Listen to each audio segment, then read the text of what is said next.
Je suis Miranda, 32 ans, et j'ai survécu après avoir été poussée d'un hélicoptère par ma propre sœur. Ashley et mon mari Brent ont comploté mon meurtre pour toucher 5 millions de dollars d'assurance. Pendant des semaines, tout le monde m'a cru morte, tandis que je luttais pour survivre dans la nature sauvage de l'Alaska. L'expression sur leur visage, quand j'ai fait irruption à mes propres funérailles, n'avait pas de prix. En grandissant, Ashley et moi étions inséparables. Nous étions deux sœurs nées à seulement 3 ans d'intervalle. Nous partagions tout, des vêtements au secret, en passant par nos rêves. Lorsque nos parents sont décédés dans un accident de voiture, alors que j'avais 20 ans et Ashley 23, notre lien semblait indestructible. Nous n'avions plus que l'une l'autre et le modeste héritage que nos parents nous avaient laissé.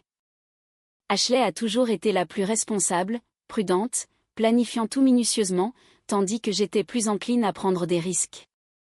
J'ai utilisé ma part d'héritage pour lancer une entreprise de conseil en technologie qui a prospéré au-delà de mes espérances les plus folles. En moins de 5 ans, mon entreprise était valorisée à plus de 15 millions de dollars, et j'ai figuré dans Business Weekly parmi les 30 entrepreneurs de moins de 30 ans à suivre. Ashley a choisi un chemin différent. Elle a investi son héritage dans ce qui semblait être une franchise de vente au détail stable, mais une combinaison de mauvais emplacements, de ralentissement économique et peut-être d'une mauvaise gestion a conduit à son échec en 2 ans.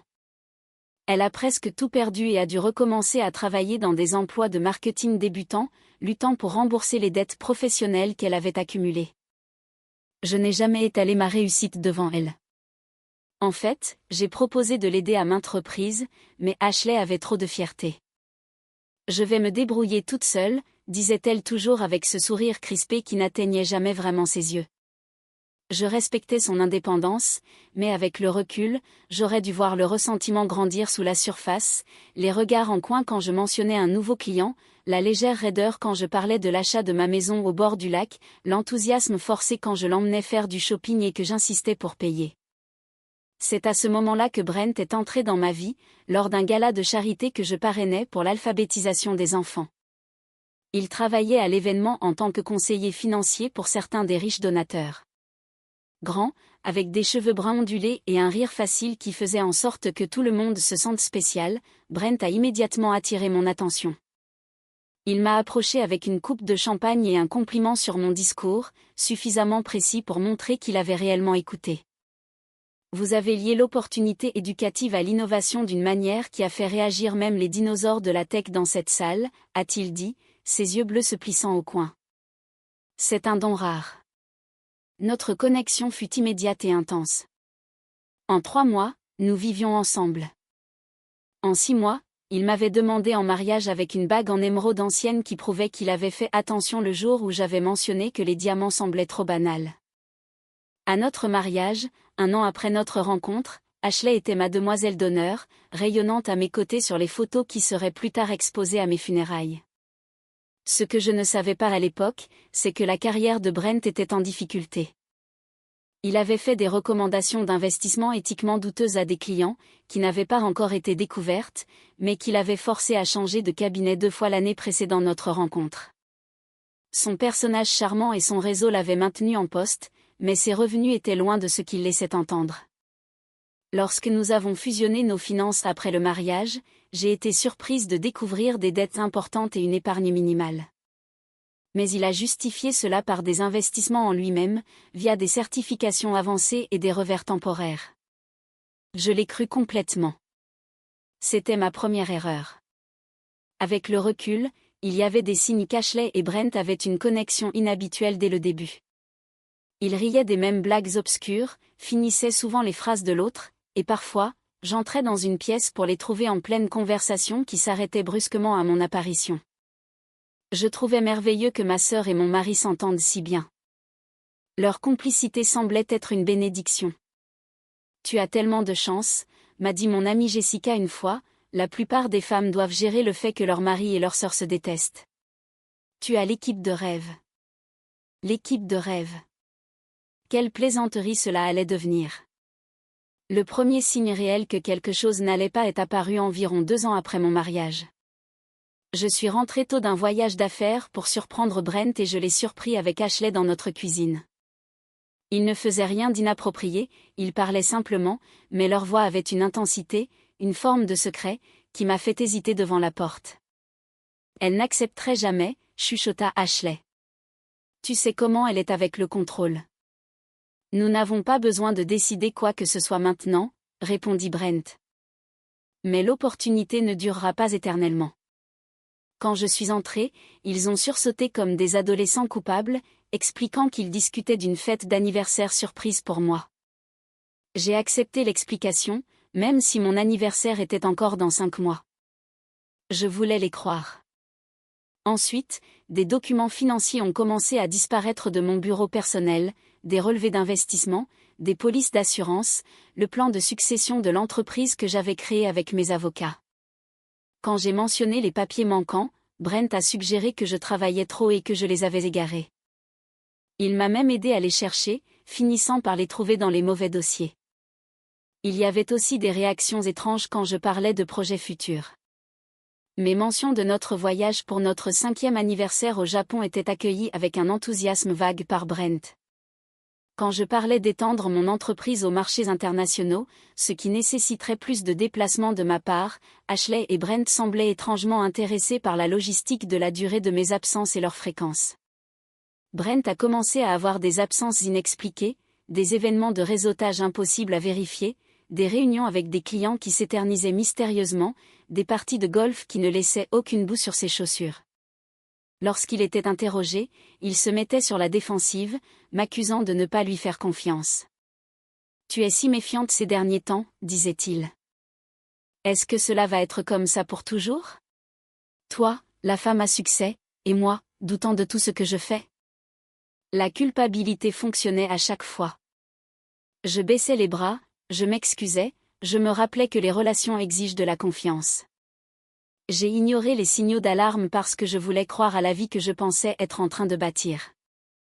Je ne voulais pas être la femme méfiante et contrôlante. Je voulais être la partenaire solidaire qui croyait en son mari inconditionnellement. Cette confiance inconditionnelle allait me coûter la vie. L'invitation à l'excursion en hélicoptère faisait partie de ma retraite annuelle des cadres en Alaska. Chaque année, l'équipe de direction de mon entreprise passait une semaine dans un lodge de luxe, combinant planification stratégique et aventure en plein air. Cette année-là, nous étions censés faire des tours d'hélicoptère au-dessus des glaciers et des chaînes de montagnes isolées, un point fort du voyage que tout le monde attendait avec impatience. 2 semaines avant la retraite, lors d'un brunch dominical chez nous, j'ai mentionné les tours d'hélicoptère à Ashley et Brent. « Ça a l'air incroyable », a dit Ashley, les yeux pétillants de ce que je reconnais maintenant comme du calcul plutôt que de l'excitation. J'ai toujours voulu voir l'Alaska depuis le ciel. Tu devrais venir avec moi, ai-je suggéré de manière impulsive. L'entreprise organise une journée pour les amis et la famille, tu pourrais te joindre pour le tour d'hélicoptère et le banquet du soir. Je m'attendais à ce qu'elle refuse. Ashley évitait habituellement mes événements professionnels, disant qu'il la faisait se sentir comme la parente pauvre, mais cette fois-ci, elle a immédiatement accepté. Je pourrais avoir besoin de mini-vacances, a-t-elle dit. Les choses ont été si stressantes au travail ces derniers temps. Brent a encouragé l'idée avec enthousiasme, vous deux n'avez pas passé de temps de sœurs depuis des lustres. C'est parfait. Cette même semaine, Brent a abordé le sujet de l'assurance vie. Nous avions déjà des polices via mon entreprise, mais il a suggéré que nous avions besoin d'une couverture supplémentaire. Votre entreprise se développe, a-t-il raisonné. Nous devons nous assurer que tout est protégé si quelque chose vous arrive. Et si un client poursuit? Et s'il y a un accident? Son inquiétude semblait raisonnable. En tant que principale source de revenus avec une entreprise en pleine croissance, une assurance supplémentaire avait du sens. J'ai accepté la police sans trop réfléchir, 5 millions de dollars qui iraient à Brent si je mourais. Avec Ashley nommée bénéficiaire secondaire, juste au cas où, comme Brent l'a suggéré. L'agent d'assurance semblait surpris du montant et a posé plusieurs questions sur la raison pour laquelle nous avions besoin d'une couverture aussi étendue et aussi rapidement. Brent a habilement expliqué que c'était pour la protection de la responsabilité de l'entreprise et à des fins de planification successorale. Son expérience dans les services financiers a rendu son explication crédible, et j'étais trop occupée par les rapports de fin de trimestre pour prêter attention aux détails. À l'approche du voyage, Brent est devenu de plus en plus affectueux et attentif. Il organisait des dîners spéciaux, ramenait des fleurs sans raison et me répétait sans cesse de profiter de chaque instant de mon voyage. À l'époque, j'interprétais cela comme un soutien aimant. Maintenant, je reconnais le poids de la conscience coupable d'un homme qui fait ses adieux. La veille de mon départ, il m'a tenu plus longtemps que d'habitude. J'ai besoin que tu saches à quel point tu comptes pour moi, a-t-il dit, la voix chargée de ce que je pensais être de l'émotion, mais qui n'était probablement qu'une tromperie bien rodée. Ashley m'a fait un cadeau inhabituel le matin de mon vol, un flacon de parfum coûteux. C'est ton préféré, a-t-elle insisté, bien que je n'ai jamais porté ce parfum auparavant. Je m'en suis aspergée pour lui faire plaisir, sans réaliser qu'elle voulait que je sois fortement parfumée pour masquer d'autres odeurs plus tard, comme la peur ou l'adrénaline, qui pourraient alerter le pilote. À notre arrivée en Alaska, la beauté du paysage m'a momentanément fait oublier toute inquiétude. Les montagnes déchiquetées, les glaciers anciens et la vaste étendue sauvage créaient un sentiment d'insignifiance paisible. À quel point les problèmes humains semblaient petits dans un cadre aussi majestueux. Le matin du tour en hélicoptère s'est levé clair et lumineux. Des conditions de vol parfaites. Ashley semblait inhabituellement intéressée par les détails de notre excursion. Quel itinéraire prenons-nous? Combien de temps serons-nous dans les airs? Combien de personnes par hélicoptère? Les portes sont-elles retirées pour de meilleures photos? Ces questions semblaient excessives, mais j'ai attribué son intensité à l'excitation. Nous avons été affectés à un hélicoptère avec un seul autre passager, un monsieur plus âgé de mon équipe financière qui, à la dernière minute, s'est plaint du mal de l'altitude et n'est pas monté à bord. Cela ne laissait qu'Ashley, moi et le pilote, un local bourru nommé Tom qui survolait ses itinéraires depuis 20 ans. Alors que nous décollions, Ashley agrippait son siège avec les articulations blanches. Je l'ai taquinée sur sa nervosité, sans reconnaître que son anxiété découlait de ce qu'elle prévoyait de faire, et non de la peur de voler. Environ 30 minutes après le début de notre vol, nous survolions une zone particulièrement reculée de la nature sauvage, à des kilomètres de tout sentier ou poste de garde forestier. Tom a reçu un appel sur sa radio et a expliqué qu'il devait vérifier quelque chose avec l'équipe au sol. Juste un arrêt rapide à cette station-service, a-t-il expliqué, en pointant un petit avant-poste en dessous. La jauge de carburant fait des siennes. Cela ne prendra pas plus de 5 minutes. Il a atterri en douceur sur une petite plateforme, s'est tourné vers nous et a dit « Restez bien tranquilles, mesdames. Gardez vos harnais attachés.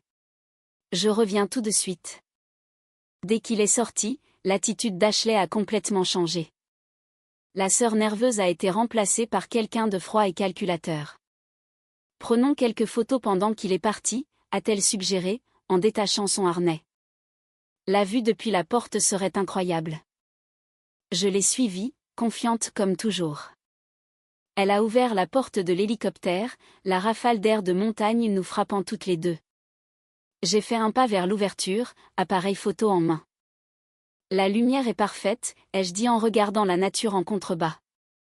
Parfaite pour ce que j'ai à faire, a répondu Ashley.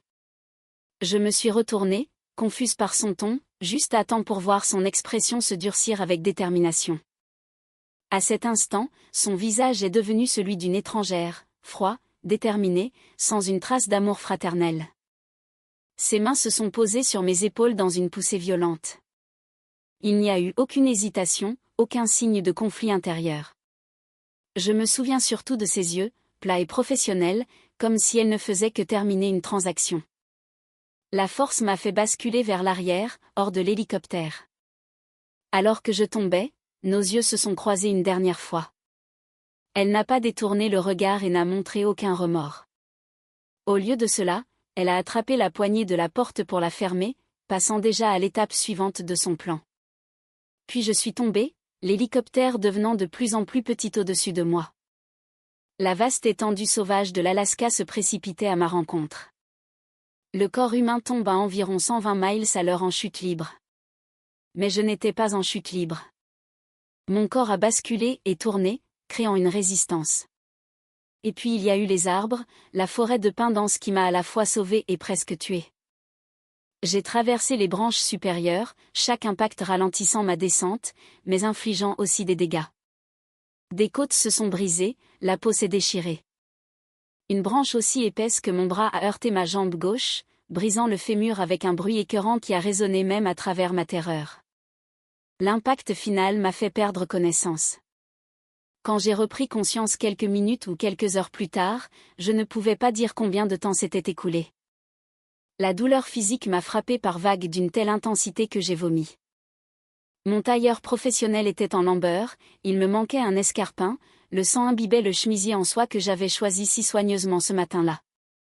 Mais l'agonie physique pâlissait face à l'impact émotionnel de ce qui s'était passé. Ma sœur avait tenté de me tuer. Ma propre chair et mon propre sang m'avaient regardé dans les yeux et m'avaient poussé vers ce qui aurait dû être ma mort. Et Brent, il devait savoir, la police d'assurance, l'intérêt soudain pour les détails de mon voyage, l'étrange adieu. Ils avaient planifié cela ensemble. J'ai crié alors, un son primal de rage et de trahison qui a fait s'envoler les oiseaux des perchoirs voisins.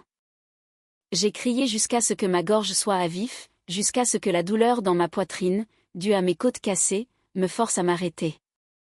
Et puis, allongé là, dans la nature sauvage, j'ai pris une décision qui allait définir tout ce qui suivrait. Je ne mourrais pas. Je survivrais. Non seulement pour la justice, mais par pur défi, pour ruiner leur plan si soigneusement établi. La première tâche était d'évaluer mes blessures. Le fémur cassé était le plus grave et le plus immédiatement menaçant. Je ne pouvais pas marcher et une telle fracture non traitée pouvait entraîner une embolie graisseuse, une infection ou une perte de sang mortelle. En utilisant des bandes déchirées de ma veste de tailleur et des branches cassées, j'ai fabriqué une attelle de fortune. Le processus m'a presque fait perdre connaissance plusieurs fois, mais j'ai continué, en me concentrant sur le visage d'Ashley alors qu'elle me poussait, utilisant ma rage comme anesthésique. Ensuite, il fallait un abri. La nature sauvage de l'Alaska, même en été, devient dangereusement froide la nuit. Je me suis traînée sous une bûche tombée, créant un petit espace protégé tapissé de branches de pin pour l'isolation. Ma montre, miraculeusement toujours en état de marche, m'indiquait qu'il était tard dans l'après-midi. Il me restait peut-être 4 heures de clarté. L'eau serait critique. Je pouvais entendre un ruisseau à proximité, mais je ne pouvais pas l'atteindre avec ma jambe cassée. Au lieu de cela, j'ai déchiré la doublure en soie de ma veste et je l'ai tendue au-dessus d'une dépression dans le sol, créant un dispositif de collecte pour la rosée et la pluie. À l'approche de la nuit, la température a chuté radicalement.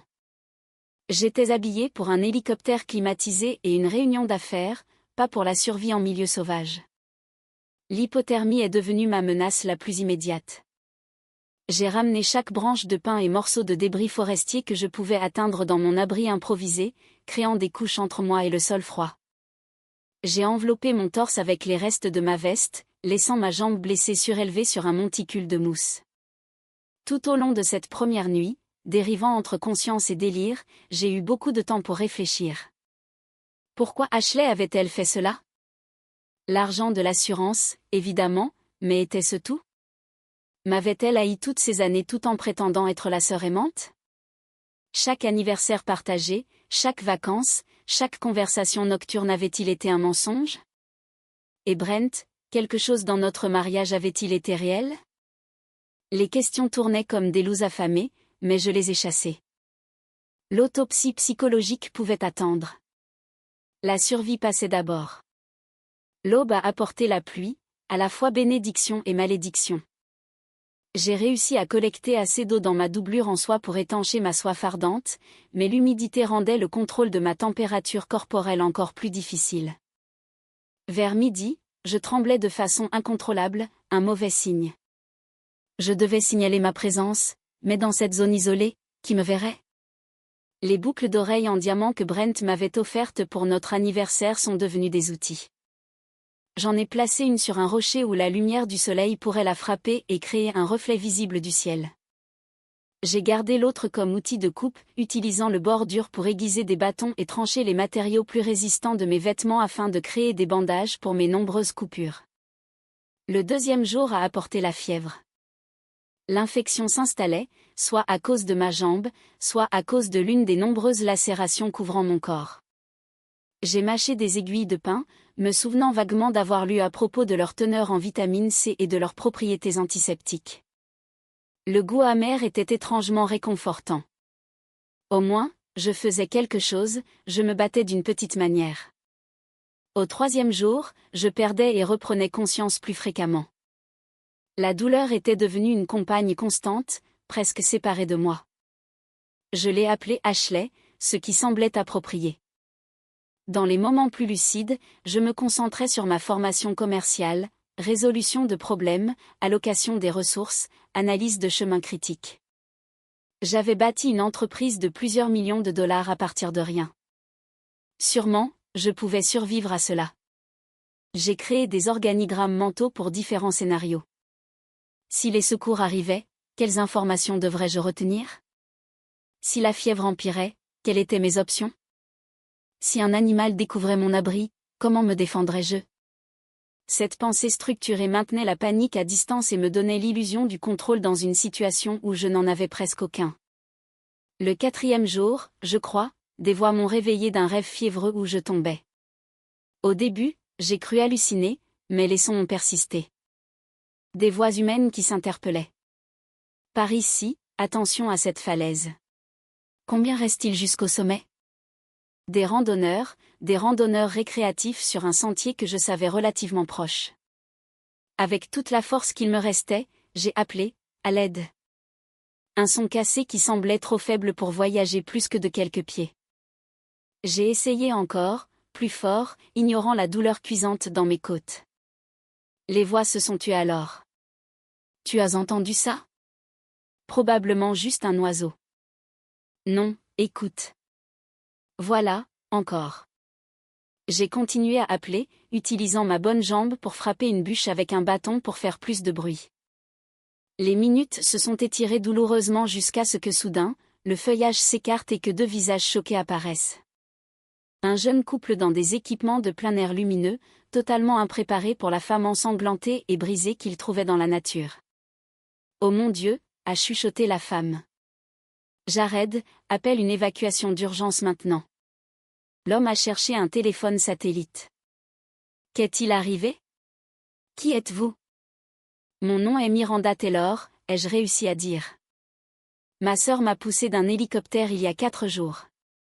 Elle et mon mari essaient de me tuer pour l'argent de l'assurance. Leurs expressions auraient été comiques dans d'autres circonstances. Le choc, l'incrédulité et l'incertitude gênante de savoir comment répondre à une déclaration aussi extravagante. Concentrons-nous d'abord sur les secours, a dit diplomatiquement la femme, qui s'est présentée sous le nom de Rachel. Tout le reste peut attendre. L'hélicoptère de secours est arrivé en moins de 2 heures. L'ironie cruelle d'être sauvé par le même type d'aéronef qui avait été l'instrument de mon meurtre prévu ne m'a pas échappé. Les médecins urgentistes étaient efficaces et aimables, exprimant leur étonnement devant le fait que j'ai survécu à la fois à la chute et aux 4 jours dans la nature avec des blessures aussi graves. Alors qu'ils me chargeaient dans l'hélicoptère, j'ai entendu un médecin dire à un autre, « Ce n'est pas près d'ici que cette femme cadre a disparu plus tôt cette semaine? Celle qui est tombée lors d'une séance photo? » Ils ont cherché dans le cadran ouest, mais il n'y avait aucun signe. Mon sang s'est glacé. Ils avaient signalé mon accident, mais avaient délibérément détourné les efforts de recherche. Bien sûr, Ashley et Brent auraient besoin d'un corps pour le paiement de l'assurance. Ils auraient dit aux autorités approximativement où j'étais tombé, mais en leur donnant des coordonnées incorrectes pour s'assurer que je ne serais pas retrouvé avant qu'il ne soit trop tard. À l'hôpital, dérivant entre conscience et inconscience à travers un brouillard d'analgésiques et de chirurgie, j'ai saisi des fragments de conversation parmi les infirmières. La pauvre, une telle tragédie. Le mari en route depuis Seattle. La sœur a déjà identifié ses affaires. Funérailles prévues pour la semaine prochaine. Elle pensait que j'étais juste une autre patiente. Elle n'avait aucune idée qu'elle discutait de ma propre mort avec moi. Quelque part dans le système de facturation de l'hôpital, j'étais une « Jane Doe ». Un accident de randonnée trouvé à des kilomètres de l'endroit où Miranda Taylor était tombée mortellement. La couverture parfaite pour ce qui deviendrait mon plus grand avantage, l'effet de surprise. J'ai passé 3 jours entre les chirurgies avant d'être assez lucide pour comprendre pleinement ma situation. À ce moment-là, selon les bribes de nouvelles que je pouvais recueillir de la télévision de l'hôpital, la recherche de mon corps avait été interrompue en raison de conditions dangereuses. Le récit rapporté était tragique mais simple. La femme d'affaires à succès Miranda Taylor était tombée accidentellement en prenant des photos pendant un tour d'hélicoptère en Alaska. Son corps était présumé perdu dans la vaste nature sauvage. Ce qui m'a le plus frappé, c'est la rapidité avec laquelle Brent et Ashley avaient agi pour cimenter cette histoire. Il y avait déjà des citations d'eux dans les articles de presse, des déclarations sincères sur leur perte dévastatrice, leur reconnaissance envers les équipes de recherche, leur demande de confidentialité en cette période difficile. Miranda vivait pleinement sa vie, a déclaré Brent au journaliste, sa voix semblant se briser sous l'émotion. Elle cherchait toujours la prochaine aventure, la prochaine vue magnifique. Qu'elle soit morte en faisant ce qu'elle aimait est notre seule consolation dans ce cauchemar. La déclaration d'Ashley était tout aussi performative, ma sœur était ma meilleure amie et mon inspiration. Je ne cesse de penser à nos derniers instants ensemble. À quel point elle était heureuse de voir les glaciers d'en haut. Je garderai ce souvenir avec moi pour toujours. La précision calculée de leurs mensonges a fait bouillir mon sang. Je luttais encore pour traiter la trahison lorsqu'une nouvelle visiteuse est entrée dans ma chambre d'hôpital. Non pas un médecin ou une infirmière, mais une femme en tailleur strict qui s'est présentée comme la détective Lauren Reeves. Les randonneurs qui vous ont trouvé ont rapporté des affirmations préoccupantes que vous avez faites, a-t-elle dit en tirant une chaise près de mon lit, au sujet du fait d'avoir été poussée d'un hélicoptère par votre sœur.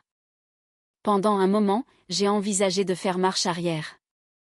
Qui croirait une histoire aussi extravagante ? Mais quelque chose dans le regard direct de la détective Reeves m'a dit qu'elle n'était pas là pour me rejeter. C'est vrai, ai-je dit, chaque mot. Ma sœur Ashley m'a poussé de cet hélicoptère, et je suis certaine que mon mari Brent faisait partie du plan. Je m'attendais au scepticisme, mais au lieu de cela, elle a hoché la tête pensivement. Les coordonnées où vous avez été trouvés sont loin de l'endroit où votre sœur et le pilote ont rapporté votre chute. C'était le premier signal d'alarme. Le deuxième était la police d'assurance sur laquelle votre mari a essayé d'accélérer une réclamation hier, 5 millions de dollars, souscrite il y a seulement 3 semaines. Mon cœur battait douloureusement contre mes côtes cassées. Il essaie déjà de la réclamer. Ils le font tous les deux. Votre sœur, en tant que bénéficiaire secondaire, aide à accélérer le processus étant donné les circonstances inhabituelles.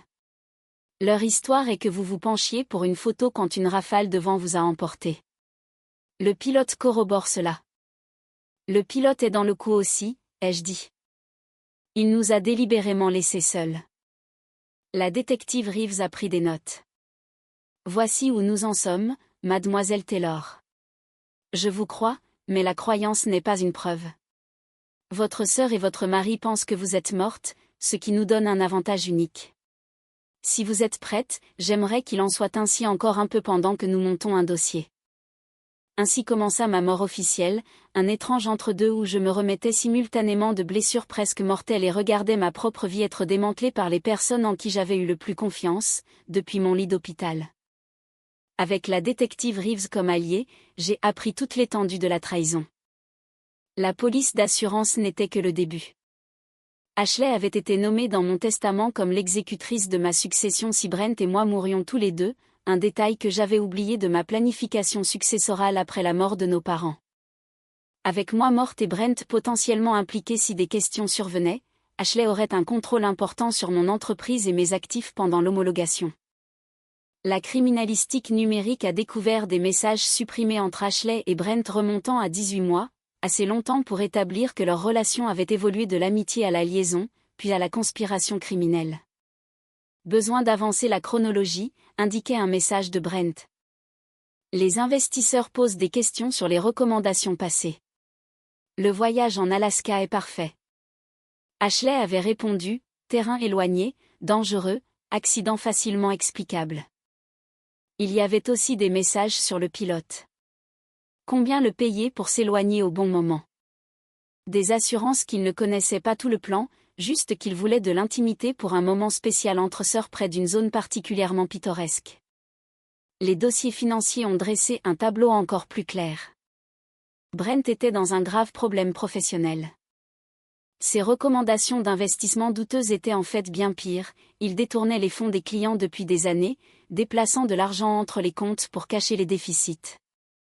Le système était au bord de l'effondrement avec les autorités réglementaires commençant une enquête informelle sur les plaintes des clients. Ashley, quant à elle, ne luttait pas seulement financièrement, elle était coulée. L'échec de l'entreprise que je connaissais avait conduit au jeu dans une tentative de récupérer ses pertes, créant une spirale de dette à laquelle elle ne pourrait jamais échapper avec son salaire de marketing. Ma mort résoudrait leurs deux problèmes à la fois. La découverte la plus effrayante est venue des images de surveillance que la détective Reeves a obtenues de mon système de sécurité domestique. Le soir après mon accident, Brent et Ashley s'étaient rencontrés chez moi, soi-disant pour se réconforter mutuellement dans leur chagrin. Les caméras les ont capturés en train de s'embrasser dans la cuisine, non pas dans un chagrin partagé, mais en célébration. Des verres de mon champagne préféré à la main. Au nouveau départ, apportait Brent en toast, son visage ne montrant aucune trace du veuf dévasté qu'il jouait pour les caméras. Aux 5 millions de raisons de sourire, a répondu Ashley en faisant teinter son verre contre le sien avant qu'ils ne s'embrassent. En regardant ces images depuis mon lit d'hôpital, quelque chose s'est durci à l'intérieur de moi. Les derniers doutes persistants, l'espoir désespéré que j'avais peut-être mal compris quelque chose de fondamental sur ce qui s'était passé dans cet hélicoptère, tout cela s'est cristallisé dans une clarté froide. Ils avaient essayé de me tuer. Ils pensaient avoir réussi et ils célébraient. Au moment où j'étais assez stable pour être déplacée, la détective Reeves avait monté un dossier préliminaire assez solide pour des mandats d'arrêt. Mais je voulais plus que des arrestations. Je voulais voir leur visage quand leur plan parfait s'effondrerait. Ils prévoient vos funérailles pour ce samedi, m'a dit la détective Reeves. Une petite cérémonie privée, famille uniquement, plus des amis proches. Je veux être là, ai-je dit immédiatement. Elle a froncé les sourcils. Ce n'est pas la procédure standard dans une enquête en cours. Non plus que la victime présumée morte.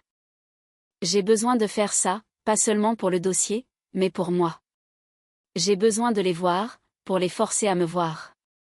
Ce que je n'ai pas dit, c'est que j'avais besoin de récupérer mon pouvoir, de passer de victime à vainqueur en un moment dramatique. Après beaucoup de discussions et de planification, la détective Reeves a accepté à contre-cœur. Nous assisterions aux funérailles ensemble. Elle, en tant que partie de l'équipe d'enquête surveillant les suspects, et moi déguisée en cousine éloignée venant d'une autre ville, le visage suffisamment altéré par des ecchymoses et un maquillage stratégique pour éviter une reconnaissance immédiate. Le plan était simple mais efficace. Observer, enregistrer et rassembler toute preuve supplémentaire de culpabilité à partir de leur comportement et de leurs conversations aux funérailles. Puis, une fois que la plupart des invités seraient partis, les confronter en privé avec le soutien de la police à proximité. Leur réaction, espérons-le, leur déclaration incriminante faite sous le choc serait enregistrée comme preuve. À l'approche des funérailles, je me suis préparée émotionnellement pour ce qui allait être l'expérience la plus surréaliste de ma vie, assister à mon propre service commémoratif, regarder les gens pleurer une mort qui n'a jamais eu lieu, et me retrouver face à face avec les architectes de mon meurtre prévu. Ce à quoi je n'étais pas préparée, c'était la façon dont l'expérience allait me changer, pas seulement sur le moment, mais pour toujours. Le matin de mes funérailles s'est levé avec une tristesse appropriée. Ciel couvert, menaçant une pluie qui ne s'est jamais tout à fait matérialisée, comme si la météo elle-même maintenait le suspense. La détective Reeves est venue me chercher à la maison sécurisée où j'avais séjourné depuis ma sortie de l'hôpital. J'avais encore besoin d'une canne pour marcher, mon corps étant une toile d'ecchymose pâlissante et de coupures en guérison. Mais ces blessures visibles aideraient en fait mon déguisement. Souviens-toi, tu es Méline Foster, cousine éloignée du côté de ma mère, en visite de Chicago, me suis-je rappelé alors que la détective Reeves nous conduisait à la petite chapelle que Brent avait choisie pour le service. Tu n'as jamais rencontré Miranda personnellement, mais tu t'es senti obligé de présenter tes respects. Ma transformation était subtile mais efficace, cheveux bruns teints dans un auburn discret, lentilles de contact colorées changeant mes yeux bleus en noisette, lunettes à monture épaisse et maquillage appliqué pour altérer subtilement l'apparence de mes pommettes et de ma mâchoire. Les ecchymoses persistantes et la perte de poids due à mon épreuve obscurcissaient encore plus mon identité. À moins que quelqu'un ne sache me chercher, et personne ne le ferait parce que j'étais censée être morte, le déguisement tiendrait. Nous nous sommes garés à un pâté de maison et avons regardé les personnes en deuil commencer à arriver. Ma gorge s'est serrée à la vue de visages familiers. Des collègues de mon entreprise, des amis de l'université, des voisins de notre rue, tous vêtus de noir, beaucoup pleurant ouvertement. Ces gens croyaient sincèrement que j'étais morte. Leur chagrin était réel, même si la cause était fabriquée. Puis sont arrivés les stars de ce spectacle macabre, Brent et Ashley, arrivant ensemble dans sa BMW noire. Ils sont sortis de la voiture avec une solennité pratiquée, Ashley s'appuyant légèrement sur le bras de Brent dans un chagrin apparent. Sa robe noire était de marque, neuve, ai-je noté avec un éclair de colère, probablement achetée avec l'argent de l'assurance anticipée. Brent portait un costume que je lui avais acheté pour des réunions avec des clients, son beau visage arrangé dans une expression de chagrin digne. Prête, a demandé doucement la détective Reeves. J'ai hoché la tête, incapable de parler à travers le nœud dans ma gorge. Nous sommes entrés dans la chapelle après que la plupart des invités étaient assis, nous glissant au dernier rang. L'installation était de bon goût. Mon portrait, un cliché professionnel du site web de mon entreprise, entouré de lys blancs et de roses, une urne vide sur un piédestal puisqu'il n'y avait pas de corps à incinérer. De notre position, je pouvais voir Brent et Ashley au premier rang, acceptant les condoléances avec des yeux baissés et des remerciements murmurés. De temps en temps, Brent posait une main réconfortante sur le dos d'Ashley, où elle serrait son bras en soutien, des gestes qui sembleraient appropriés à tout le monde, mais qui criaient maintenant leur vraie relation à mes yeux avertis. Le service a commencé par une musique douce, l'un de mes morceaux classiques préférés, ai-je noté avec surprise.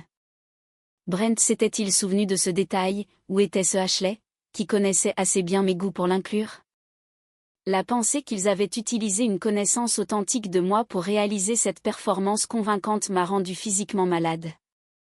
Le pasteur a parlé en premier, offrant des banalités génériques sur la vie et la perte. Il ne m'avait jamais rencontré, cela était clair d'après ses remarques impersonnelles. Puis sont venus les éloges funèbres. Ashley s'est approchée du podium en premier, tamponnant des yeux secs avec un mouchoir. Ma sœur était tout pour moi, a-t-elle commencé. Sa voix s'est brisée dans ce que tout coach d'acteur reconnaîtrait comme une pause pratiquée. Depuis l'enfance, Miranda était ma protectrice, ma confidente, mon inspiration. Elle a accompli tant de choses dans sa vie trop courte, construisant une entreprise à partir de rien, touchant d'innombrables vies avec sa générosité et sa vision. J'ai écouté dans une incrédulité croissante alors qu'elle tissait vérité et mensonge ensemble de façon transparente. Oui, j'avais bâti mon entreprise à partir de rien. Oui, je croyais au mentorat des jeunes femmes dans la technologie. Mais la sœur qu'elle décrivait, cette figure sainte qui mettait toujours la famille en premier et n'a jamais laissé le succès changer son cœur aimable, était un personnage inventé pour ce public, pas la vraie moi qu'elle avait tenté de meurtrir. Notre dernier jour ensemble était si spécial, a-t-elle poursuivi, sa voix tombant à un murmure révérencieux. Voir la merveille de l'Alaska d'en haut, partager cette expérience de sœur à sœur. Je chérirai ces derniers moments pour toujours. Miranda est morte en faisant ce qu'elle aimait, cherchant la beauté, embrassant l'aventure. C'est comme ça que je me souviendrai d'elle toujours. La cruauté calculée d'utiliser mon meurtre réel comme une anecdote touchante a fait trembler mes mains de rage. La détective Reeves a posé une main rassurante sur mon bras, un rappel silencieux de maintenir notre couverture. Lorsque Brent a pris le podium, sa performance était tout aussi convaincante.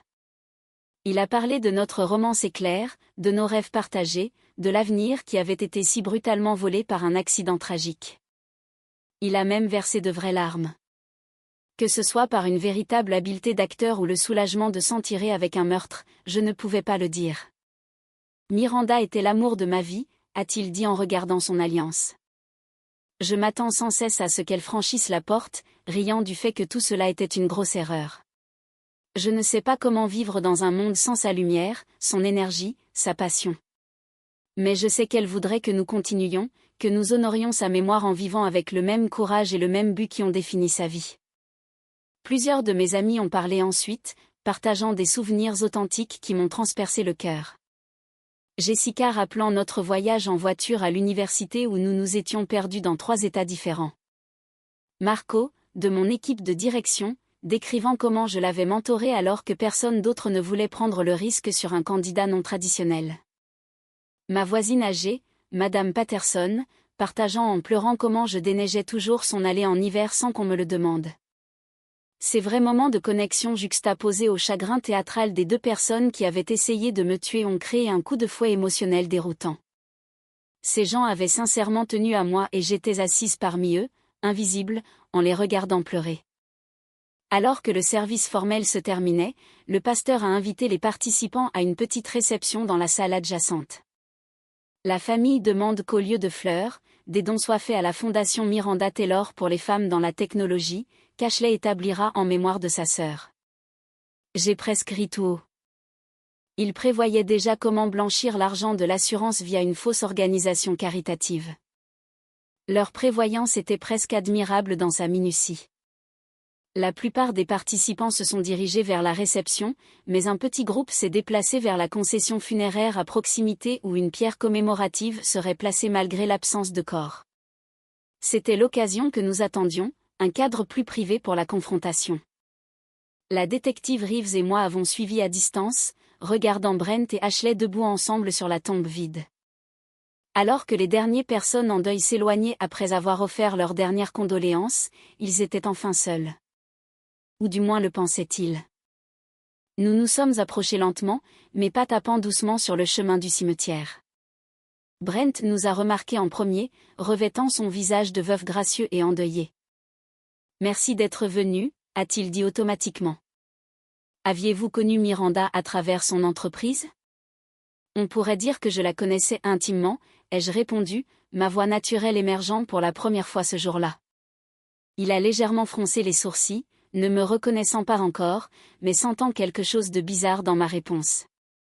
Ashley était plus concentrée sur la détective à mes côtés, remarquant peut-être son comportement professionnel qui ne correspondait pas tout à fait à celui d'une participante aux funérailles.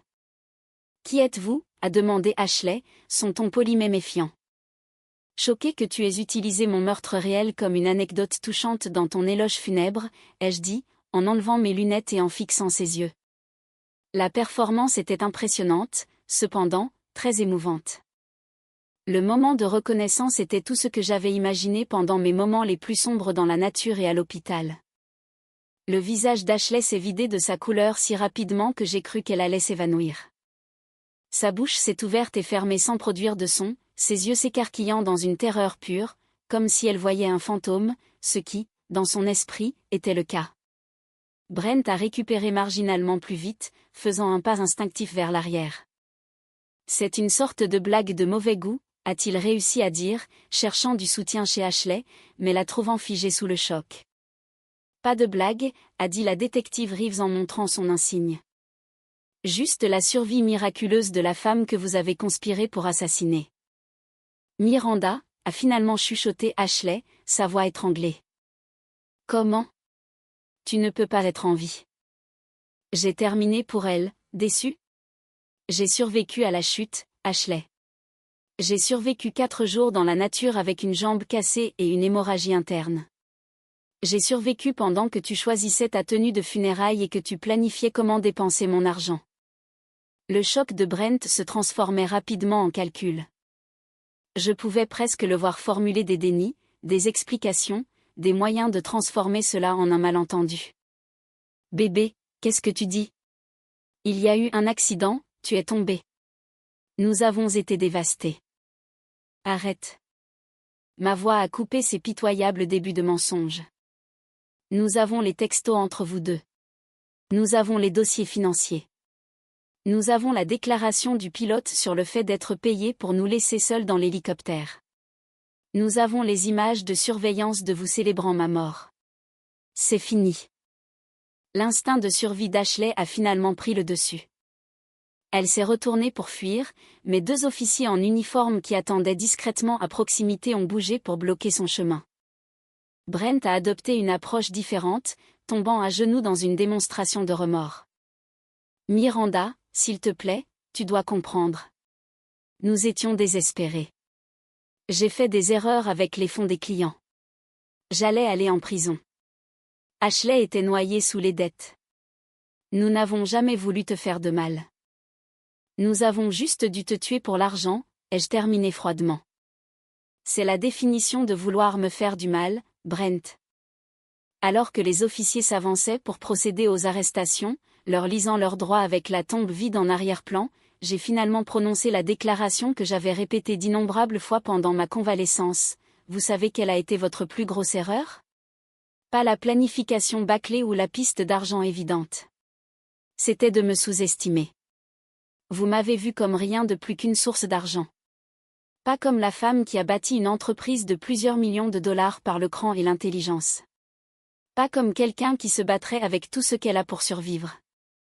Vous pensiez écrire ma fin, mais vous n'avez fait qu'installer le début d'une histoire que vous n'aimerez pas beaucoup. Alors qu'ils étaient emmenés menottes au poignet, Ashley silencieuse et sous le choc, Brent essayant toujours d'expliquer et de justifier, j'ai ressenti une vague complexe d'émotions. La justification, oui, mais aussi une immense tristesse pour ce que j'avais perdu. Non seulement la sœur et le mari qui m'avaient trahi, mais les versions d'eux en lesquelles j'avais cru pendant tant d'années. La détective Reeves est restée à mes côtés alors que nous regardions la voiture de patrouille s'éloigner. C'était toute une performance, a-t-elle dit doucement. Comment vous sentez-vous? J'ai examiné la question soigneusement, m'appuyant lourdement sur ma canne. J'ai assisté à mes propres funérailles et j'ai été témoin de ma propre résurrection. Je ne suis pas sûre qu'il existe un mot pour ce sentiment. Elle a hoché la tête pensivement. Il devrait probablement en exister un. Nous nous sommes détournés de la tombe vide qui ne serait jamais remplie, du moins pas avec moi. Les médias apprendraient bientôt cet extraordinaire tournant des événements, et mon drame privé deviendrait un spectacle public. Mais en cet instant, marchant lentement loin de mon propre service commémoratif, j'ai ressenti un étrange sentiment de paix mêlé à la douleur. J'étais morte, d'une certaine manière. La femme confiante qui était montée dans cet hélicoptère était partie pour toujours. Mais quelqu'un de nouveau avait survécu à la chute. Quelqu'un de plus fort, une guerrière, et bien moins encline à confondre la performance avec l'amour. La frénésie médiatique qui a suivi était inévitable et écrasante. Revenant d'entre les morts, une PDG survit à un complot de meurtre par sa sœur et son mari, criaient les gros titres. Chaque média voulait une exclusivité sur ce qu'ils appelaient l'histoire de l'hélicoptère, un surnom que je détestais mais auquel je ne pouvais échapper. Mon visage était soudainement partout. Mon traumatisme privé disséqué pour la consommation publique.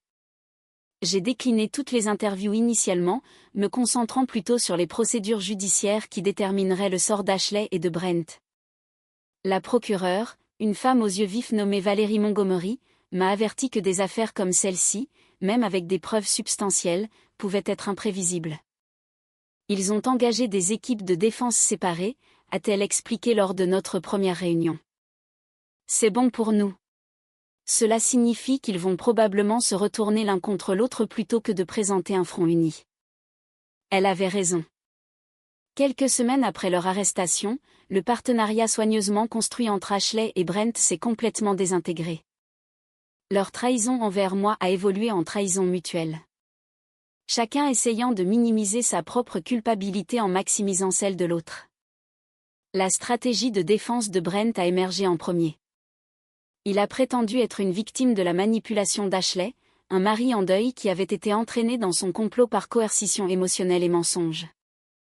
Mon client a été amené à croire qu'il s'agissait d'un stratagème de fraude à l'assurance, pas d'un complot de meurtre, a soutenu son avocat lors des audiences préliminaires. Mademoiselle Thompson l'a convaincu que sa sœur serait évacuée en toute sécurité par un complice au sol après avoir mis en scène la chute. Il n'a jamais eu l'intention de faire de mal à sa femme. L'équipe d'Ashley a répliqué avec une égale désespoir. Madame Thompson était sous le contrôle psychologique de Brent Taylor, qui l'isolait systématiquement d'autres relations et exploitait sa vulnérabilité financière. Elle a participé sous des menaces explicites pour sa sécurité. Les regarder se démener pour se peindre mutuellement comme le cerveau était à la fois justificatif et épuisant. Le pilote, faisant face à ses propres accusations en tant que complice, a rapidement accepté un plaidoyer de culpabilité en échange d'un témoignage, confirmant qu'Ashley et Brent étaient tous deux impliqués dans la planification de l'accident, et qu'on lui avait dit que je serais seulement effrayé, et non réellement poussé. Le procès lui-même a été une épreuve épuisante de 3 semaines. J'ai témoigné pendant 2 jours entiers, racontant chaque détail atroce, de la poussée de l'hélicoptère à ma survie dans la nature, jusqu'à la confrontation aux funérailles. En regardant directement Ashley et Brent dans la salle d'audience, leurs vêtements de marque échangés contre des tenues de prison, leurs expressions confiantes remplacées par un calcul désespéré, j'ai ressenti une émotion inattendue, de la pitié. Pas du pardon, certainement pas de la compréhension, mais une pitié distante pour la petitesse de leurs ambitions et le vide de leur caractère. Le jury a délibéré pendant seulement 4 heures avant de rendre des verdicts de culpabilité sur tous les chefs d'accusation pour les 2 défendeurs. Le juge, citant le calcul extraordinaire et le sang-froid du crime, les a condamnés au maximum, 25 ans pour Ashley, 28 pour Brent, en raison des crimes financiers supplémentaires mis au jour pendant l'enquête. Alors qu'ils étaient emmenés hors de la salle d'audience, Ashley éclatant finalement en sanglots, Brent maintenant toujours une façade stoïque, j'ai réalisé que la conclusion du processus judiciaire n'apportait pas la clôture que j'avais attendue. La justice avait été rendue aux yeux de la loi, mais ma guérison personnelle commençait à peine. Les mois suivant le procès ont été un flou de convalescence physique et émotionnelle. Mon corps a progressivement guéri. Le fémur cassé a nécessité 2 chirurgies supplémentaires et une thérapie physique intensive, mais j'ai finalement progressé du fauteuil roulant à la marchette, puis à la canne, puis à la marche sans assistance. Les cicatrices physiques resteraient, mais elles ont pâli d'un rouge agressif à un blanc argenté, devenant partie intégrante de ma nouvelle normalité. La convalescence psychologique s'est avérée plus difficile. J'ai travaillé avec le docteur Eleanor Rivera, une spécialiste du traumatisme qui m'a aidé à naviguer dans le paysage complexe de la trahison par ceux qui m'étaient les plus proches. Ce que vous vivez est un traumatisme composé, a-t-elle expliqué lors d'une séance particulièrement difficile. Il y a le traumatisme physique de la chute et de la survie, oui, mais aussi le traumatisme d'attachement d'avoir vu votre confiance fondamentale violée par vos relations primaires. Votre cerveau est essentiellement en train de recabler sa compréhension de la sécurité. Les cauchemars étaient le pire, des recréations vives de la chute. Parfois avec des variations où je me regardais tomber d'en haut, parfois où je touchais le sol au lieu des arbres. Je me réveillais en haletant, mon corps convaincu qu'il tombait encore. Le docteur Rivera m'a appris des techniques d'ancrage, des moyens de rappeler à mon système nerveux que j'étais en sécurité dans le moment présent. Posez vos pieds fermement sur le sol, m'instruisait-elle. Nommez 5 choses que vous pouvez voir, 4 choses que vous pouvez toucher, 3 choses que vous pouvez entendre, 2 choses que vous pouvez sentir, 1 chose que vous pouvez goûter. Rappelez à votre corps où et quand il existe. Lentement, la panique aiguë a commencé à s'apaiser, bien que certains déclencheurs restent puissants, le son des pales d'hélicoptères, des chutes inattendues d'altitude, même la teinte particulière de bleu qui correspondait au ciel de l'Alaska ce jour-là. Tout en travaillant sur ma convalescence psychologique, j'ai aussi fait face au défi de réclamer mon identité professionnelle. Mon entreprise avait été dans un entre-deux de leadership pendant ma mort et ma réapparition ultérieure. Marco, mon fidèle directeur des opérations, avait maintenu les opérations, mais les décisions stratégiques avaient été reportées, et certains clients nerveux avaient pris leurs affaires ailleurs. Le conseil d'administration a appelé à une réunion d'urgence à mon retour, exprimant son inquiétude quant à la stabilité de l'entreprise compte tenu à la fois du traumatisme que j'avais subi et de la nature sensationnelle de l'affaire. La publicité est problématique, a déclaré délicatement un membre du conseil. Les investisseurs sont inquiets à l'idée d'être associés à un scandale aussi médiatisé. Problématique, ai-je répété, ressentant un éclair de la nouvelle colère qui semblait vivre juste sous ma surface ces jours-ci. J'ai été victime d'une tentative de meurtre. J'ai survécu contre toute attente. J'ai aidé à traduire les auteurs en justice. Quelle partie de ce récit inquiète exactement nos investisseurs ? La salle est tombée silencieuse jusqu'à ce que Marco prenne la parole. Je pense que ce que Miranda suggère, et je suis d'accord, c'est que nous pouvons reformuler l'histoire comme celle de la résilience, de la détermination et du triomphe. Ce sont des valeurs que notre entreprise a toujours défendues. Cette reformulation est devenue notre nouvelle direction. Plutôt que de nous cacher de la publicité, nous nous y sommes appuyés, selon mes conditions. J'ai accordé une seule interview approfondie à une revue commerciale respectée, me concentrant non pas sur les aspects sensationnels de l'affaire, mais sur les ressources psychologiques et la mentalité de résolution de problèmes qui m'avaient aidé à survivre à la fois à la nature sauvage et à la trahison. Les mêmes compétences qui construisent des entreprises prospères: évaluer les ressources, identifier les chemins critiques, maintenir la concentration sous pression, s'adapter aux conditions changeantes, m'ont sauvé la vie dans cette forêt, ai-je expliqué. Et ce sont les mêmes compétences qui guideront notre entreprise vers l'avant. L'interview a résonné largement, changeant la conversation de la fascination glauque au respect professionnel. De nouveaux clients nous ont approchés spécifiquement en raison de la résilience démontrée, et la plupart des clients existants se sont réengagés envers nos services. 6 mois après le procès, j'ai pris 2 décisions significatives qui façonneraient mon avenir. Premièrement, j'ai établi la Wilderness Survival Foundation, en utilisant une partie de mes propres fonds ironiquement, y compris la police d'assurance vie qui m'avait été restituée une fois le complot de meurtre révélé. La fondation se concentrait sur 2 missions: fournir une formation à la survie en milieu sauvage au public et soutenir les survivants de la trahison et de la violence de la part d'un partenaire intime. Deuxièmement, j'ai commencé le processus de rencontre avec d'autres survivants de trahison, des gens dont les histoires n'étaient pas aussi dramatiques que la mienne, mais qui portaient des blessures similaires. Un ancien client dont le partenaire commercial avait détourné des fonds et l'avait piégé pour évasion fiscale. Une femme dont la sœur avait volé son identité et détruit son crédit. Un homme dont la femme de 30 ans avait systématiquement tourné leurs enfants contre lui avec des années de mensonges subtils. Ces connexions ont formé le début d'un réseau de soutien qui deviendrait finalement aussi important pour moi que mes réalisations professionnelles. En aidant les autres à naviguer dans leur processus de reconstruction, j'ai trouvé des cadres pour ma propre guérison. 1 an après l'incident de l'hélicoptère, je suis retournée en Alaska, non pas à l'endroit exact de ma chute, mais à l'hôpital qui avait traité mes blessures. J'ai apporté une donation substantielle pour leur centre de traumatologie et j'ai passé du temps avec l'équipe d'urgence qui m'avait sauvée. Je ne m'attendais pas à ce que vous vouliez revoir l'Alaska un jour, a admis le docteur Winters, qui avait supervisé mes chirurgies d'urgence. Ce n'est pas la faute de l'Alaska si les êtres humains peuvent être des monstres, ai-je répondu. Cet endroit fait partie de mon histoire maintenant. L'endroit où je suis morte dans un sens et où je suis renaissante dans un autre. J'avais besoin de le réclamer. Alors que je me tenais là, regardant la nature majestueuse depuis une plateforme d'observation sûre et solide plutôt que d'un hélicoptère, j'ai ressenti un sentiment de perspective qui manquait dans les conséquences chaotiques du procès. Le paysage qui avait failli me tuer avait aussi fourni les moyens de ma survie, les arbres qui ont amorti ma chute, l'eau qui a étanché ma soif, l'abri qui m'a protégé des éléments. Peut-être y avait-il une métaphore là-bas, ai-je pensé, sur la façon dont les expériences mêmes qui nous brisent peuvent aussi devenir la source de notre plus grande force. Exactement 1 an jour pour jour après avoir craché mes propres funérailles, je me suis retrouvée assise seule dans le cimetière, face à la pierre commémorative maintenant retirée qui avait autrefois porté mon nom. L'équipe d'entretien avait remplacé le gazon depuis des mois, mais je pouvais encore voir le contour de là où elle avait été, un rectangle fantôme marquant l'endroit où j'étais censé reposer, mais ne le ferait jamais. Tant de choses avaient changé en cette année.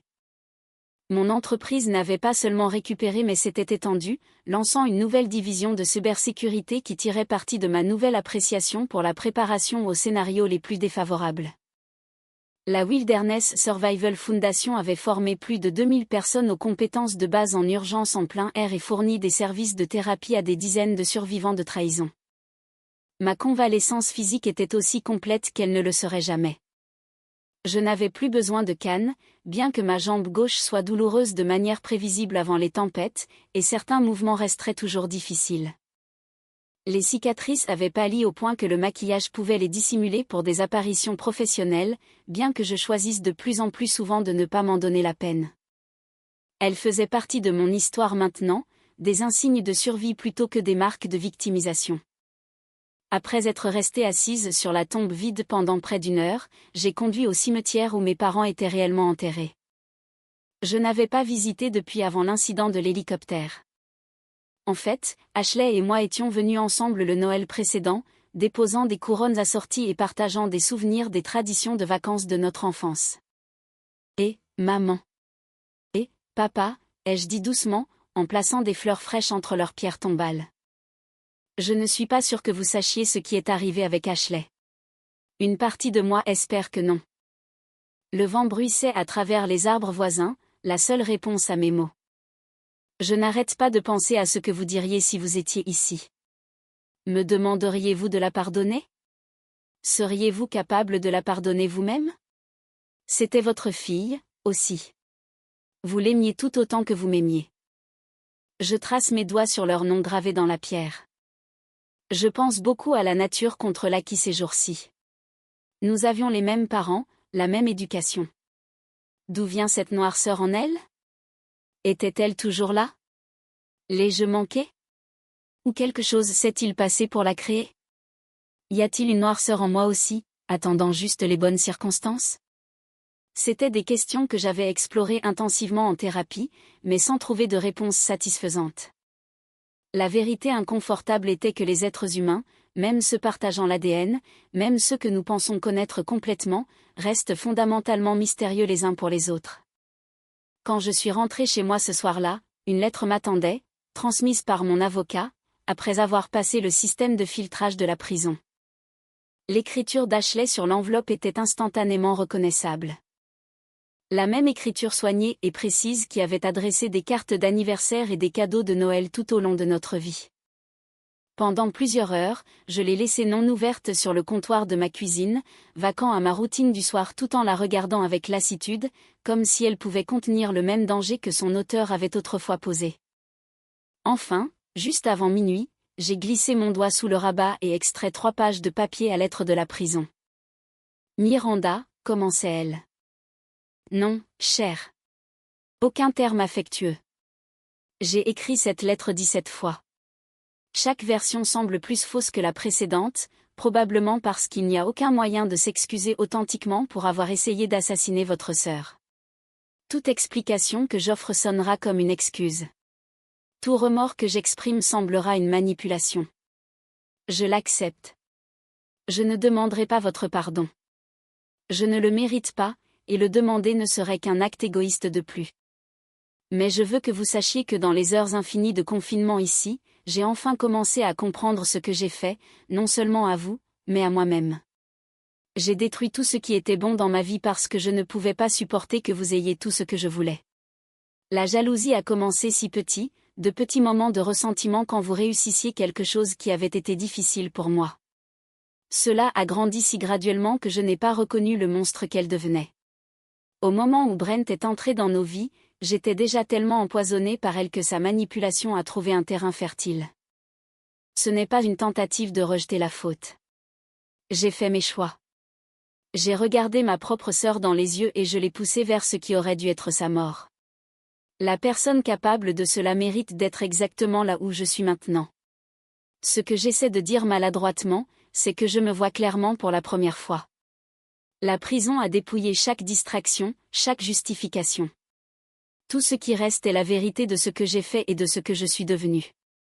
Vous avez survécu contre toute attente. D'après ce que j'ai lu dans les articles que mon conseiller partage avec moi, vous prospérez. J'en suis heureuse. Non pas parce que cela diminue ma culpabilité, rien ne pourrait faire cela, mais parce que le monde est meilleur avec vous dedans. C'est quelque chose que j'ai perdu de vue pendant trop longtemps. Je n'écrirai plus à moins que vous ne le vouliez. Cette lettre n'est pas le début d'une campagne de réconciliation. C'est juste la vérité. Enfin, trop tard pour que cela compte. Ashley. J'ai lu la lettre 3 fois avant de la poser. Mes émotions étaient trop emmêlées pour être nommées. Y avait-il une manipulation cachée dans ces mots? Probablement. Y avait-il aussi un remords authentique? Possiblement. Est-ce que cela changeait quelque chose? Non. Mais quelque chose dans le fait d'avoir sa reconnaissance, l'admission non vernie de ce qu'elle avait fait sans la gymnastique de salle d'audience de transfert de blâme, a fourni une part de clôture que je n'avais pas réalisé me manquer. Je n'ai pas répondu à la lettre ce soir-là, ni le lendemain, ni la semaine suivante. Je l'ai apporté à ma séance de thérapie suivante où le docteur Rivera et moi avons discuté de ce que les mots d'Ashley signifiaient pour mon processus de guérison et de ce que, le cas échéant, je voulais en faire. Vous ne lui devez aucune réponse, m'a rappelé le docteur Rivera. Votre guérison ne dépend pas du maintien d'une connexion avec elle. Je sais, ai-je dit. Mais je n'arrête pas de penser à ce moment dans l'hélicoptère, le dernier moment où elle était encore juste ma sœur et non la personne qui a essayé de me tuer. Il y a eu une fraction de seconde avant qu'elle ne me pousse où j'ai vu quelque chose changer dans ses yeux. J'ai rejoué ce moment tant de fois, me demandant si j'aurais pu dire ou faire quelque chose de différent. C'est une réaction courante pour les survivants de traumatisme, a dit doucement le docteur Rivera. Cherchez le moment où vous auriez pu changer le résultat. Mais les choix d'Ashley n'étaient pas votre responsabilité. Intellectuellement, je le sais, mais il y a toujours cette voix qui demande pourquoi je ne l'ai pas vu venir, pourquoi j'ai fait confiance si complètement. Parce que la confiance est humaine. La vulnérabilité est humaine. Ce ne sont pas des faiblesses, Miranda. Ce sont les fondements de la connexion. Cette nuit-là, j'ai pris une décision concernant la lettre d'Ashley. Je ne répondrai ni ne fermerai complètement la porte. Je m'assierai avec la complexité d'avoir une sœur qui est aussi ma meurtrière potentielle, une personne que j'avais autrefois aimée qui m'avait trahi de la manière la plus profonde possible. J'accepterai que les deux réalités puissent exister simultanément et que ma guérison ne nécessitait pas de résoudre ce paradoxe. Quant à Brent, je ne ressentais rien d'autre qu'un mépris distant. Sa trahison, bien qu'également sévère, manquait de la violation primale de la tentative d'une sœur sur ma vie. Il avait été mon mari pendant 3 ans. Ashley avait été ma sœur pendant 32 ans. La profondeur de l'histoire faisait que sa trahison coupait plus profondément, mais rendait aussi ses conséquences plus compliquées. Dans les semaines qui ont suivi l'anniversaire de ma mort, je me suis retrouvée à entrer dans une nouvelle phase de convalescence. Une phase concentrée moins sur le traitement du traumatisme et plus sur la définition de la vie que je voulais créer. En avançant, la question est passée de « Pourquoi est-ce que cela m'est arrivé ?» à « Qui deviens-je à cause de ce qui est arrivé ?» Les compétences de survie qui m'avaient maintenue en vie dans la nature sont devenues des guides métaphoriques pour ma nouvelle vie. Tout comme j'avais évalué mes ressources et mes blessures après la chute, je faisais maintenant l'inventaire de mes forces et de mes vulnérabilités avec des yeux clairs. Tout comme j'avais créé un abri à partir de matériaux disponibles, je construisais maintenant des limites protectrices autour de mes nouvelles relations tout en restant ouverte à une connexion authentique. J'ai commencé à sortir à nouveau, prudemment, sélectivement. James, un ingénieur civil que j'ai rencontré grâce au programme de formation en survie en milieu sauvage de la Fondation, est devenu une présence constante dans ma vie. Il a abordé mon histoire sans fascination morbide ni prudence excessive, traitant mon expérience comme faisant partie de moi, mais pas comme ma caractéristique définissante. Ce qui m'a le plus impressionné n'est pas que vous ayez survécu à la chute ou même à la nature sauvage, m'a-t-il dit après plusieurs mois de fréquentation. C'est que vous ayez choisi d'utiliser ce qui est arrivé pour aider les autres. Vous auriez pu disparaître dans une vie privée de paranoïa justifiée, mais au lieu de cela, vous avez construit quelque chose de significatif à partir des décombres. Son point de vue m'a aidé à voir mon propre voyage plus clairement. La survie en milieu sauvage avait été physique et immédiate, poser l'attelle sur la jambe cassée, trouver de l'eau, créer un abri, signaler pour obtenir de l'aide. La survie émotionnelle qui a suivi était plus complexe et continue, reconnaître la douleur, traiter la trahison, reconstruire la confiance sélectivement, trouver un sens dans l'expérience. 2 ans après l'incident de l'hélicoptère, j'ai prononcé mon premier discours public sur l'expérience lors d'une conférence pour les survivants de traumatisme. Debout au podium, regardant des centaines de personnes qui avaient enduré leur propre version de trahison et de perte, j'ai finalement trouvé les mots pour articuler ce que j'avais appris. Nous parlons souvent de survivre à un traumatisme comme si c'était un retour à ce que nous étions avant, ai-je commencé. Mais ce n'est pas ainsi que cela fonctionne. Vous ne revenez pas à être la personne que vous étiez. Cette personne est partie, non pas parce qu'elle était faible ou imparfaite, mais parce que le traumatisme change fondamentalement la façon dont nous nous comprenons nous-mêmes et le monde autour de nous. La question n'est pas de savoir comment redevenir cette personne. La question est de savoir comment honorer ce en quoi elle croyait tout en devenant quelqu'un de nouveau. Quelqu'un qui porte la vérité de ce qui est arrivé sans être défini par elle. Quelqu'un qui comprend la noirceur plus intimement, mais qui choisit la lumière de toute façon. Non pas par naïveté, mais par courage éclairé. Je ne suis pas la femme qui est montée dans cet hélicoptère en Alaska il y a 2 ans. Cette femme faisait confiance complètement, aimait inconditionnellement, croyait en la bonté fondamentale de ceux qui étaient les plus proches d'elle. J'honore son optimisme et son ouverture. Je pleure sa perte. Mais je ne suis pas non plus seulement la femme qui est tombée du ciel et a rampé à travers la nature sauvage avec un corps brisé. Cette femme a survécu sur la rage et la détermination, sur le besoin moteur de voir la justice faite. Je respecte sa résilience et sa force. Je reconnais sa douleur. Je suis ce qui vient après les deux. Une troisième version qui incorpore la confiance de la première et la résilience de la seconde, mais existe dans un nouvel espace de vulnérabilité choisi et d'espoir éclairé. Cette version ne fait pas confiance aveuglément, mais choisit de faire confiance soigneusement. Elle n'aime pas sans limite, mais aime avec des limites saines. Elle n'est pas naïve quant à la capacité humaine à la trahison, mais elle refuse de laisser cette connaissance se fermer à la connexion humaine. C'est ce que signifie vraiment la survie, non seulement continuer à exister, mais continuer à évoluer. Non seulement endurer la chute, mais apprendre à voler différemment par la suite. Alors que je terminais mon discours sous des applaudissements nourris, j'ai ressenti un sentiment d'achèvement. Pas de mon parcours de guérison, qui se poursuivrait tout au long de ma vie, mais de la phase aiguë de la convalescence. L'histoire de l'hélicoptère, de la trahison et de la nature sauvage ferait toujours partie de moi, mais elle n'avait plus besoin d'être l'histoire principale que je racontais sur moi-même ou la lentille à travers laquelle je voyais chaque expérience. Il y aurait d'autres chapitres, d'autres défis, d'autres triomphes. La femme qui avait craché ses propres funérailles était prête à assister à la célébration de sa nouvelle vie, non pas comme un fantôme ou une victime, mais comme l'auteur de son histoire continue. Avez-vous déjà vécu une trahison de la part de quelqu'un en qui vous aviez profondément confiance? Comment vous êtes-vous reconstruit par la suite?